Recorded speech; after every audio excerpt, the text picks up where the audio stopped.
Hey guys, എല്ലാ മൂത്ത പുത്രിമാർക്കും relate ചെയ്യാൻ പറ്റുന്ന ഒരു കാര്യം ഞാൻ പറഞ്ഞുതരാം. ഒരു പ്രത്യേക കാലഘട്ടത്തിൽ നിങ്ങളുടെ അനിയത്തിമാരുടെ first ever stylist, first ever makeup artist എല്ലാം നിങ്ങളായിരിക്കും. ഒരു കാലഘട്ടത്തിൽ ഞാനും അങ്ങനെയായിരുന്നു. ഇന്ന് വീണ്ടും ഞാൻ ഒരിക്കൽ അഴിച്ചു വെച്ച അവരുടെ വേഷം തിരികെ കെട്ടാൻ വേണ്ടി പോകണം. യെസ് ഗൈസ്, കുറെ നാളുകൾക്ക് ശേഷം ഞാൻ അവളുടെ മുടി വെട്ടാൻ പോവാ. അവളുടെ മുടിയിൽ മേൽ ഞാൻ ഇന്നൊരു താജ്മഹൽ പണി. ഇന്ന് ഈ മീശമ ഞാനൊരു താജ്മഹൽ പണിയും.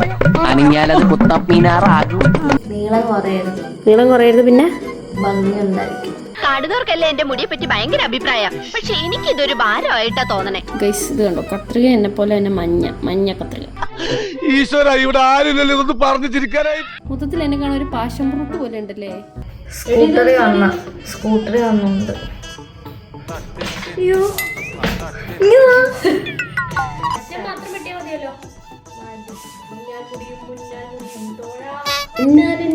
ഗൈസ്, ഇത് കണ്ടോ, അതിന് മുമ്പ് എനിക്ക് കാര്യം പറയാനുണ്ട്. ഈ മനോഹരമായ ലെയർ ഞാൻ ഇവരുടെ തലയിൽ ബട്ടർഫ്ലൈ കട്ട് ചെയ്ത് പരിശീലിച്ചാണ്. പ്രൊഫഷണലായിട്ട് ഹെയർ കട്ട് ചെയ്യുന്ന ആരെങ്കിലും നോക്കിയിട്ടുണ്ടെങ്കിൽ എന്നോട് നിങ്ങൾ ക്ഷമിക്കണം കേട്ടോ.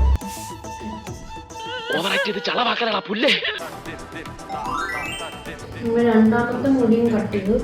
ഒരു ലെങ്താണോ നോക്ക്. പരീക്ഷണത്തിൽ ഞാൻ പാസ്സായി നോക്കട്ടെ.